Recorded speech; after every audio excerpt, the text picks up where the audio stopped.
याद रखें, ये 7 हिस्सों की कुर्बानी में जिसमें अलग अलग हिस्सेदारों, इसमें दरअसल ये होता है कि हर हिस्सेदार अपने हिस्से को दूसरे के हिस्से से बदलता है, एक्सचेंज करता है। हाँ, गोया के ख़रीदता है, अपना हिस्सा बेचता है, उसका हिस्सा खरीदता है। तो 7 में से हर एक दूसरे से गोश्तों का एक्सचेंज करता है। ये शरीयत ने ऐसा हुक्म लगाया है कि 7 अपन ने तकसीम किए, तो गोया के 7 ने अपने हिस्से को दूसरे के हिस्से से बेचा है। हर एक से क्या करता है, बेचता है, चेंज करता है। और गोश्त जो है ये सूदी माल में से है, यानी वो माल है जिसमें एक्सचेंज किया जाए तो उसमें कमी ज़्यादा सूद होती है।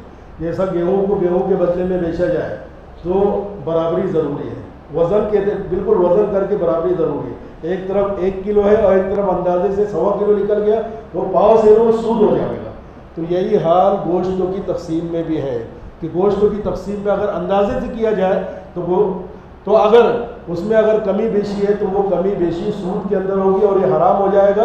और आपस में 7 शरीकों की रजामंदी से भी ये हलाल नहीं होगा, ये हराम सूद रहेगा।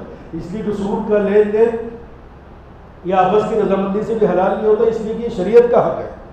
सूद से मुमानात, सूद से बचना ये शरीयत का हक है और शरीयत का हक आपस की रजामंदी से माफ़ नहीं होगा। सूद में यही होता है ना कि रजामंदी से मैं 100 दिया, आप 110 रुपया मुझे देना है ना, मैंने आपको कर्ज दिया 100 रुपये, 110 रुपये देना, तो ये तो रजामंदी से होता है। तो सूद रजामंदी से भी जायज़ नहीं होता। तो ये आपस की तकसीम अंदाजे से भाई रजामंदी के बाद चलो 2-4 बोटी माफ़ इधर उधर सही, तुम्हारे माफ़ करने से नहीं होगा, ये सूद है, ये शरीयत का हुक्म है, इससे बचना। इसके लिए जो गोश्त की तकसीम है इसको वज़न से किया जाए। इसको क्या किया जाए, वज़न से बराबर। एक के हिस्से में जितना है सब के हिस्से में उतना ही। एक के हिस्से में 105 किलो है तो 7 के हिस्से में 105 किलो आना चाहिए, फ़र्क नहीं आना चाहिए। अब आप बोले कि मुफ्ती साहब ने मुसीबत में डाल दिया है, इतने घरों में होती है, कौन कांटा लाएगा, ये 7 लोगों में से किसी के पास कांटा नहीं है। हाँ, अब दुकान खोलेगा, कहाँ जाएगा, दुकान जाएगा बाज़ार में, वहाँ से खोल के कांटा लाना पड़ेगा, तो मुश्किल। तो उसका एक तरीका मैं आपको बता देता हूँ। अंदाजे से गोश्त अगर आपको वज़न करके गोश्त तकसीम करने का कोई आपको यहाँ पर जो है सहूलत नहीं है, तो फिर उसका यह है कि अंदाजे से अगर तकसीम करना है, हाँ, नज़र के अंदाजे से देख कर के हाँ इतना इतना, तो फिर हर एक के हिस्से में जानवर के जिस्म का वो हिस्सा मिला लिया जाए जो वज़न करके नहीं बेचा जाता, तराजू से वज़न करके नहीं बेचा जाता। अगर ऐसा हिस्सा हर एक के हिस्से में डाल दिया जाए तो फिर जो है ना, हाँ, फिर वो कमी बेशी जो है जायज़ हो जाएगी, वो सूद नहीं रहेगा, वो क्या नहीं रहेगा, क्योंकि जिन्स बदल जाएगी। हाँ, हमारे यहाँ पर गोश्त तो वज़न से बिकता है, लेकिन कुछ चीज़ें जानवर में ऐसी होती है जो नग से, वज़न से नहीं बिकती है, नग से बिकती है। तो नग से बेचे जाने वाली चीज़ उसके अंदर मिला लो। हाँ, तो गोश्त तो वज़न से बिकता है और कोई चीज़ नग से बिकती है तो ये जिन्स बदल जाएगी, गोश्त तो अलग जिन्स हो जाएगी और नग से बेचे जाने वाली चीज़ अलग हो जाएगी। तो अब कमी बेशी माफ़ हो जाएगी, अब जायज़ हो जाएगी। अब क्या चीज़ है जो नग से बेचा जाता है? हाँ, अलग अलग इलाकों में अलग अलग उर्फ होता है जी। कई कुछ चीज़ें नग से बेची जाती है, कई कुछ चीज़ें किलो और वज़न से, तराजू के वज़न से बेची जाती है। हमारे यहाँ पर जो जानवर का पाया होता है वो नग से बेचा जाता है, पाया है ना।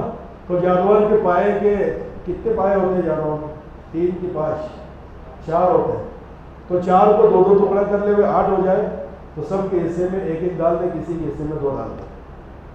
तो अब जो थोड़ी बहुत कमी बेशी होगी वो सूद नहीं रहेगी, वो माफ़ हो जाएगी। वो जो गोश्त की ज़्यादती रहेगी वो ये पाए के बदले में हो जाएगी, जिन्स बदलने की वजह से ये सूद बाकी नहीं रहेगा। अब उसमें सूद, इंटरेस्ट जिसको कहते हैं, वो ख़त्म हो जाएगा जी। तो इस तरीके से गोश्त की तकसीम में एहतमाम करें। हाँ, अगर एक आदमी को भी पाए का कोई हिस्सा नहीं आया, आधा या 1 पाया नहीं आया, बाकी को आया, तो फिर वो एक आदमी के हिस्से में जो कमी बेशी रहेगी या दूसरों के हिस्से में जो कमी बेशी रहेगी इस आदमी के हिस्से के मुकाबले, तो वो सूद कहलाएगी। इसलिए हर एक के हिस्से में जानवर के बदन का वो हिस्सा वहाँ से आना चाहिए जो वज़न करके नहीं बेचा जाता। जैसे मैंने मिसाल दी, पाया हर एक के हिस्से में आना चाहिए जी। चाहे 1 पाया हो, चाहे 2 पाया हो, एक के 2 टुकड़े कर ले, हाँ, तो 2 टुकड़े हो या 1 टुकड़े हो, बहरहाल हर एक 7 के हिस्से में आना चाहिए, तब ये जाकर सूद से ये तरीका पाक होगा। हाँ, तो इस अंदाज से कुर्बानी करें, उसमें एहतियात भी करें। इस ज़माने में जो है हालात जो चल रहे हैं